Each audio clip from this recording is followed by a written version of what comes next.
Mudanças nas regras para nomeação de dirigentes de empresas estatais e fundos de pensão devem movimentar o plenário durante a semana. Adiada para esta quinta-feira a definição dos nomes que irão ocupar a presidência e a relatoria da CPI do DPVAT. E esta edição destaca também: Comissão do Esporte discute retomada do programa Atleta na Escola, que atendeu 4 milhões de alunos entre 2013 e 2014. Seminário sobre conservação da biodiversidade reúne deputados e especialistas aqui na Câmara.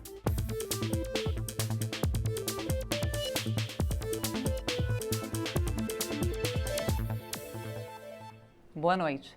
Os projetos de lei sobre nomeação de dirigentes de estatais e de fundos de pensão são os destaques da agenda do plenário para esta semana.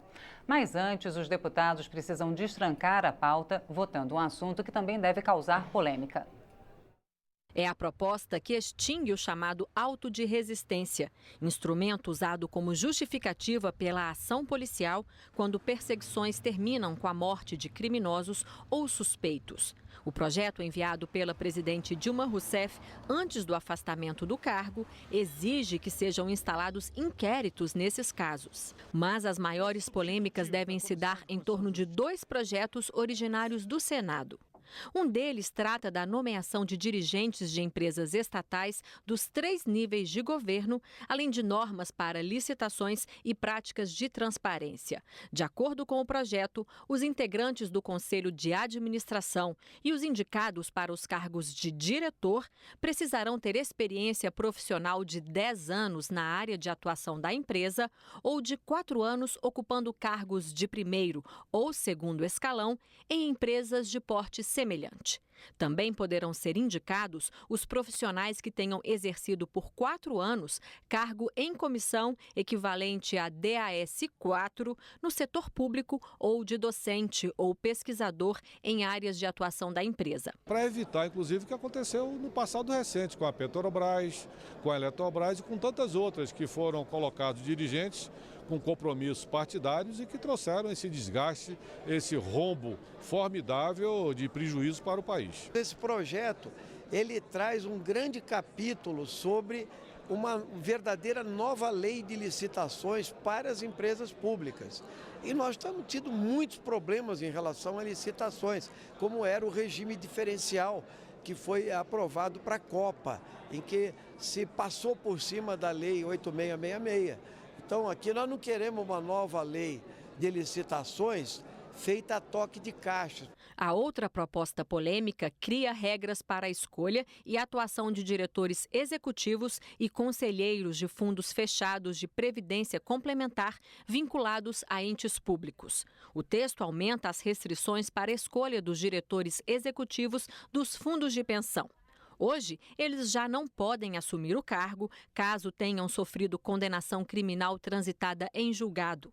O texto acrescenta outro empecilho: a condenação em segunda instância por órgão colegiado, conforme jurisprudência recente do Supremo Tribunal Federal. São critérios que são importantes na escolha daqueles que irão dirigir os fundos e as estatais, mesmo porque essas 2 propostas, tanto das estatais como dos fundos, elas nasceram exatamente pela situação econômica, ou essa situação difícil que atravessa o país, do governo do PT, de tanto escândalo de desvio de recursos, de corrupção, e que agora, daqui por diante, tem que ser, com muita cautela e acima de tudo, observando essa nova legislação que nós vamos ter, criteriosa para a escolha dos seus dirigentes. São 2 leis distintas e que são a cara, tanto o conteúdo quanto a prática desse governo que não teve voto e quer tirar os direitos do povo brasileiro. A lei dos fundos de pensão é transformar os fundos de pensão, que hoje têm gestão pública, transparente, para uma gestão privada, que o mercado, os empresários é que vão mandar nos fundos de pensão. E a lei que eles chamam de responsabilidade das estatais é para engessar as estatais a pretexto de combate à corrupção. Também está na pauta do plenário o projeto que traz medidas de assistência e proteção às crianças e adolescentes em situação de violência. A Comissão de Legislação Participativa da Câmara promoveu o 8º Seminário Nacional de Guardas Municipais e Segurança Pública. Os deputados debateram propostas legislativas sobre as atribuições das guardas e a ampliação do porte de armas pelos integrantes dessas corporações. As guardas municipais têm caráter civil, andam uniformizadas e armadas em cidades com mais de 50 mil habitantes.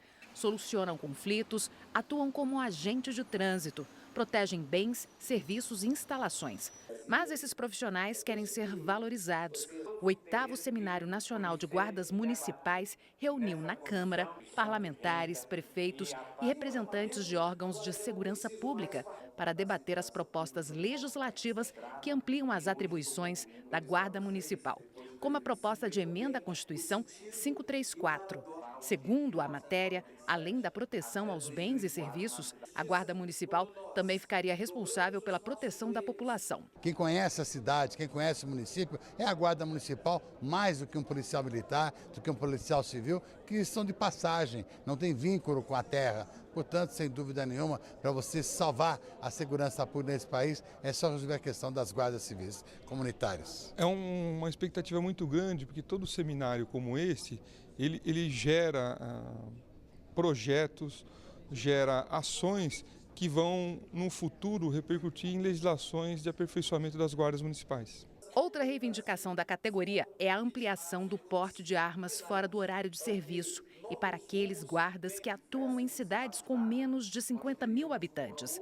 O presidente da Frente Parlamentar Pró-Guardas Municipais, que foi relançada durante o seminário, disse que é preciso dar condições para que o guarda municipal exerça sua atividade com segurança. É preciso armar as guardas municipais, é preciso que elas sejam, de preferência, municipalizadas. É uma discussão que estamos fazendo, vendo também a questão do piso salarial das guardas municipais. Hoje nós podemos dizer que se a polícia é ruim em todo o país porque perdeu completamente o controle da violência, nós podemos ter a esperança de que no futuro teremos polícias ruins, boas e excelentes.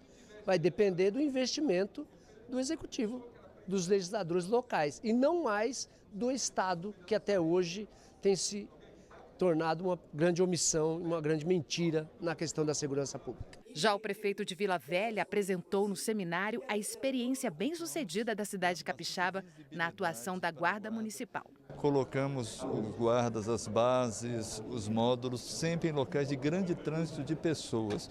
Com isso, a gente conseguimos reduzir em muito crimes contra o patrimônio. Só para você ter uma ideia, nesse primeiro quadrimestre, em relação ao quadrimestre do ano passado, nós reduzimos em 50% o número de roubo a comércio no nosso município. Mas como ela pega uma boa parte do território que antes era ocupado pela PM, ela tem liberado a PM para enfrentamento dos crimes contra a vida, dos homicídios. Com isso, a gente também tem alcançado reduções de homicídios substanciais no município. A experiência do pessoal de São Paulo com o Ceará, do Ceará com o Piauí, então aqui também tem uma troca de experiência, mesmo que não seja oficializado, mas eles conversam entre si.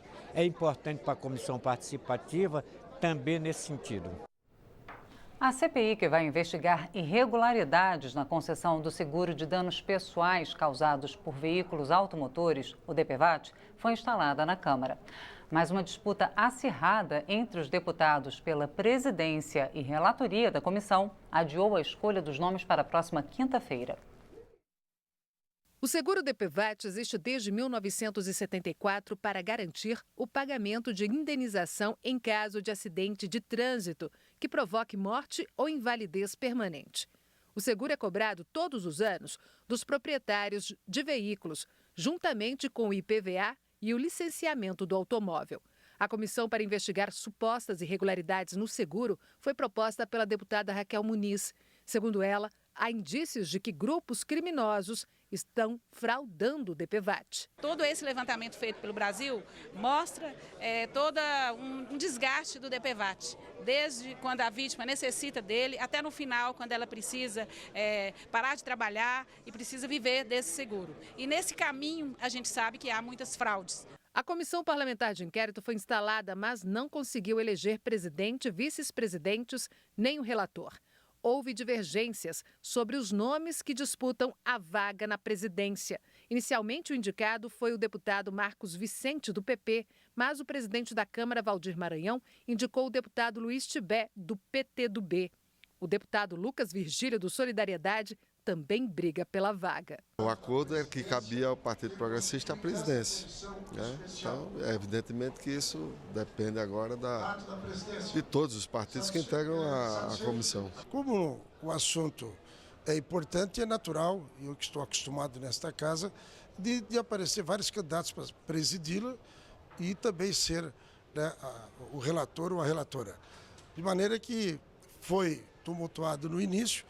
Aí chamei para uma reunião na sala das comissões aqui, da Comissão de Diversão e Transportes, e com mais ou menos 30 deputados, conversamos, trocamos ideias, pedi que cada um falasse pensando em ceder um pouquinho. Ninguém chegará a uma conclusão se nós queremos cada um avançar. Vamos fazer uma reunião na próxima quarta-feira, às 9 da manhã, um café da manhã, com o Tibé, que é candidato a presidente, o Marcos Vicente, que também é candidato a presidente, e o Lucas Virgílio, que também agora no final do início do entendimento propôs que o seu nome à disputa da presidência da CPI. Eu tenho certeza que sairá um consenso para que nós possamos instalar a CPI e começar a trabalhar para que possa ser feito esse relatório de uma forma coletiva.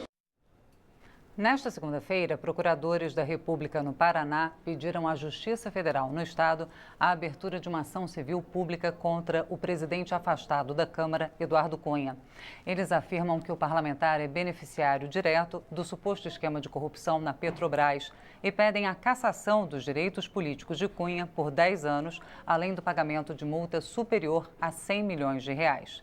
Em nota, o deputado afastado Eduardo Cunha afirmou que vai recorrer dessa, abre aspas, ação absurda que jamais poderia ser proposta contra quem não praticava atos na Petrobras, fecha aspas. Cunha disse ainda que a proposta vem na ânsia de gerar fatos sempre às vésperas de reuniões do Conselho de Ética. A Comissão de Esporte debateu em audiência pública a retomada do programa Atleta na Escola. Essa política de iniciação esportiva para estudantes foi desenvolvida pelo Ministério da Educação e atendeu 4 milhões de alunos entre 2013 e 2014. O Brasil tem um calendário de jogos escolares que movimenta milhares de atletas do ensino básico. O Ministério da Educação tentou expandir o alcance da política de promoção ao esporte estudantil, com o programa Atleta na Escola, que começou em 2013 e se encerrou em 2014, quando já atendia 4 milhões de alunos. Alguns especialistas, no entanto, consideram insuficientes as ações voltadas unicamente aos esportes competitivos, ao mesmo tempo em que falta uma política para a educação física nos primeiros anos de escola. Foi o que questionou em audiência na Câmara o presidente do Conselho Federal de Educação Física. Nós estamos partindo para uma prioridade de querer criar atletas, mas quantos nós estamos perdendo lá embaixo por não estarmos dando a eles as condições de poderem entender a importância da prática de atividade física. Que o esporte seja para todos. Agora, evidentemente, desse para todos vão surgir pessoas que têm potencial. E aí sim, desse potencial você vai fazer o treinamento e vai poder tirar atletas para buscar nas competições internacionais e medalhas. Mas os presidentes da Comissão do Esporte e da entidade que promove os Jogos Escolares defenderam que o programa Atleta na Escola está de acordo com o objetivo de democratizar o esporte estudantil. Se mantivéssemos este programa, teríamos a longo prazo uma política permanente de esporte no Brasil. E quando a gente fala política permanente de esporte, a gente está se referindo especificamente ao esporte de base. A base do esporte, que é o esporte escolar. Primeiramente, nós temos que devolver a grade curricular das escolas do ensino médio e do ensino fundamental a matéria de educação física. E a partir daí nós nos organizarmos para descobrir os talentos e chegar até o alto rendimento. É um processo grande, enorme, mas que precisa ser feito. E você vai ver depois do intervalo. Deputados aprovam em comissão proposta que inclui na Bolsa de Formação Profissional do Pronatec o custo com o transporte dos estudantes. E você vai ver também. Seminário sobre conservação da biodiversidade reúne deputados e especialistas aqui na Câmara. A gente volta já.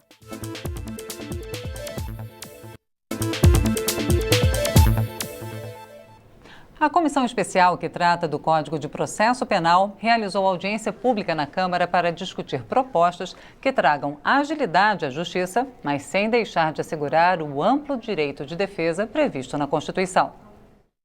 Com o objetivo de propiciar ampla discussão e reflexão sobre o novo Código do Processo Penal, a comissão especial ouviu representantes de policiais, juízes, defensores públicos e magistrados, envolvidos diariamente nas atividades afetadas pelo projeto. O presidente da Federação Nacional dos Policiais Federais defendeu as vantagens de se aproximar a polícia e o Ministério Público. Há um encurtamento nos procedimentos, né?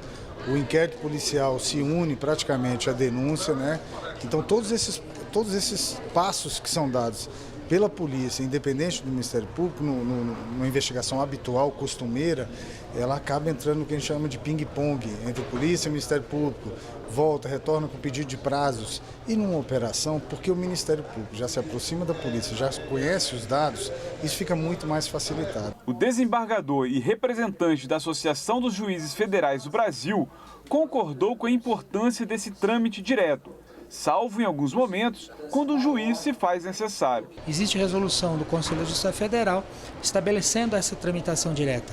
Isso levou, na prática, a um ganho de efetividade na tramitação desses inquéritos. Quando há necessidade de alguma intervenção, de alguma medida que só o juiz possa dar, como por exemplo, a prisão, a interceptação de comunicação telefônica, telemática, busca e apreensão, etc. Aí sim é necessário que haja a intervenção do juiz, que o juiz decida o caso, previamente ouvindo o Ministério Público. Já a presidente da Associação Nacional dos Defensores Públicos Federais destacou o avanço que o texto traz ao afastar o juiz da produção de provas e definir bem a separação entre acusação, defesa e julgamento. A nossa visão de defensor público, essa separação é desejável porque nós não teremos dois atores em busca de provas, teremos cada um no seu polo, a defesa e a acusação, e o juiz uma função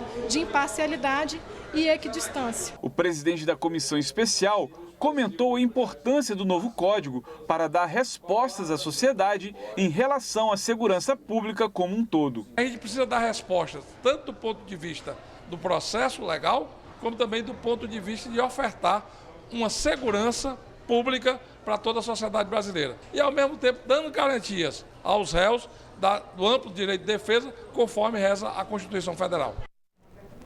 A Comissão de Constituição e Justiça da Câmara aprovou o projeto que cria prazo para que denúncias de enriquecimento ilícito de agentes públicos sejam comunicadas pelo órgão de origem ao Tribunal de Contas da União e ao Ministério Público. O objetivo é agilizar a apuração de possíveis irregularidades. Pela proposta, as investigações feitas por órgãos públicos que envolvam denúncia de enriquecimento ilícito de agente público têm que ser informadas ao Ministério Público e ao TCU em no máximo 10 dias. O objetivo é que a informação seja repassada para outras instâncias de poder que poderão acompanhar o processo. O relator defendeu o projeto, mas disse que é preciso oferecer aos acusados o direito de defesa. Anexamos uma pequena emenda estabelecendo que o processo de improbidade contra alguém dá o direito a essa pessoa que está sendo objeto do processo de ter um advogado para acompanhar a matéria junto ao Tribunal de Contas, quando for para o Tribunal de Contas o assunto, junto ao Ministério Público e junto à Corregedoria Geral da União. O deputado Luiz Couto defendeu que as comissões processantes que investigam este tipo de crime sejam obrigadas a informar ao TCU e ao Ministério Público no prazo estipulado, a fim de que as investigações sejam aceleradas. É importante que haja um prazo definido, porque às vezes tendo uma boa boca de advogado, há aquele aspecto da procrastinação, fica esperando, não vai, e isso termina prejudicando o erário que teve recursos desviados. A proposta diz ainda que, caso o ato de improbidade envolva a aplicação de recursos da União por gestores dos estados e municípios, Câmara, Senado e o Ministério da Transparência, Fiscalização e Controle também deverão ser comunicados. Um projeto de lei aprovado em comissão da Câmara inclui na Bolsa de Formação Profissional do Pronatec o custo com o transporte dos estudantes. Atualmente, esse pagamento é opcional. Criado em 2011, o Pronatec já ofereceu até o ano passado cursos profissionalizantes gratuitos a quase 8 milhões de jovens e instituições públicas e privadas. Além da mensalidade dos encargos educacionais, o programa prevê que a Bolsa Formação pode bancar eventualmente o custo do transporte do aluno. Mas, de acordo com uma proposta aprovada na Comissão de Educação da Câmara, o pagamento desse transporte pelo governo deixa de ser opcional e passa a ser obrigatório. Vamos usar um exemplo de um aluno do Pronatec que gasta R$ 12 de ida e volta para ir até o curso.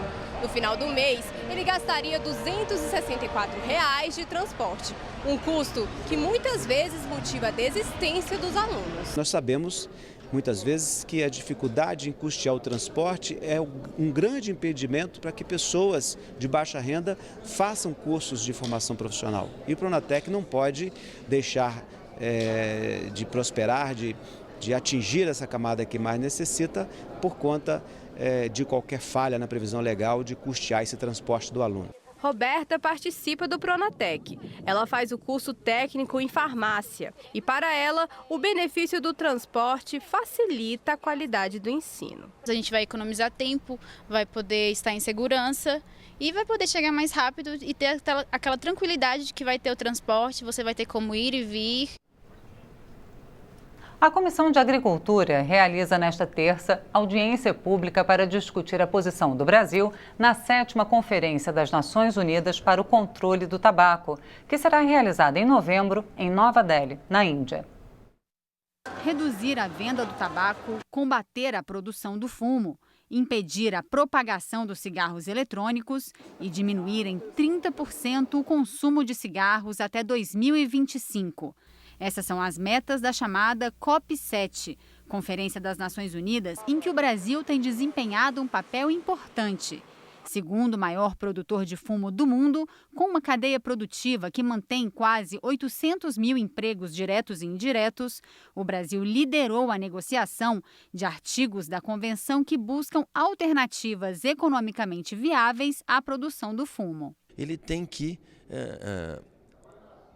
treinar, propiciar recursos para o pequeno agricultor progressivamente se afastar da cultura do fumo.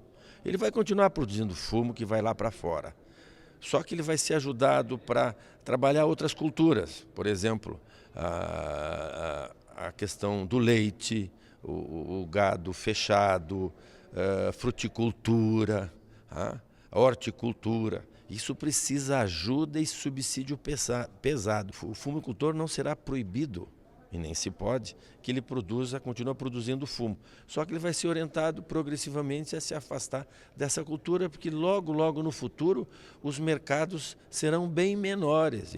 Mas aqui na Câmara, a posição do Brasil divide opiniões. Ao invés de dizer que o país vai erradicar a produção de tabaco, disse que ele vai combater com todas as forças para reduzir o número de fumantes. Isso nós somos de acordo, não há nenhum problema.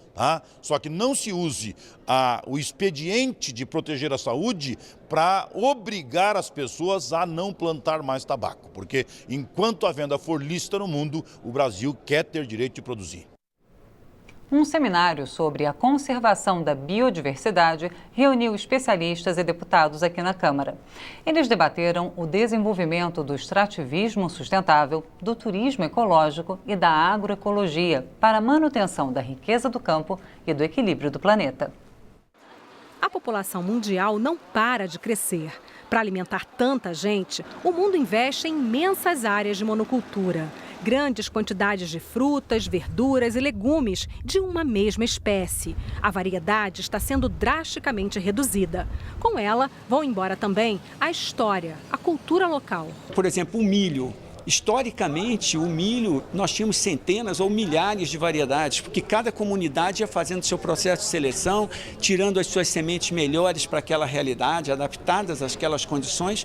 E quando você entra com as sementes comerciais da forma como se entrou, você foi perdendo isso. Neste debate, especialistas afirmaram: a biodiversidade garante o equilíbrio do planeta. Por isso, é preciso manter a riqueza que está na variedade de seres vivos, plantas e animais. Como a gente fazer isso? A gente pode fazer criando áreas de reserva destinadas à preservação da biodiversidade, mas também promovendo atividades que sejam amigáveis à conservação, como o extrativismo sustentável, a agroecologia, o turismo ecológico. A agroecologia, por exemplo, propõe que se evite a monocultura e que se trabalhe com sementes adaptadas a cada região. Para isso é muito importante o fortalecimento dos bancos comunitários de semente. E o que a gente precisa é que as pessoas na cidade também compreendam isso. Esse esforço não pode ser um esforço só dos agricultores, não pode ser um esforço só dos técnicos que trabalham no campo. Tem que ser um esforço de todo mundo. Então precisamos que por exemplo, os nutricionistas saibam valorizar isso, os médicos saibam valorizar isso, a importância da diversidade alimentar. Segundo este especialista, é preciso também apoiar quem pratica o extrativismo sustentável, como os pequenos agricultores e as comunidades indígenas. Há um grande número de comunidades e populações que dependem do extrativismo tanto para geração de renda como para alimentação, para retirada de medicamentos, e essas comunidades são fundamentais que recebam apoio, porque são elas que mantêm a biodiversidade no campo. E não é preciso criar áreas intocáveis. Esta pesquisadora diz que uma região que é visitada tende a ser mais alvo de pesquisas e de ações de preservação. Portanto, turismo sustentável é bom para a manutenção da biodiversidade. Se a gente tem uma unidade de conservação e ela não é conhecida para nada, nem para visitação, nem para pesquisa, nem para conservação. E quanto mais a gente tem uma unidade conhecida para visitação, a gente tem mais gente pesquisando, mais gente envolvida. E aqui é aquela frase, né? Quem conhece, cuida, né? Além de debater o tema com a sociedade, a Câmara também analisa projetos de lei importantes na área da biodiversidade. A Câmara tem dado a sua contribuição.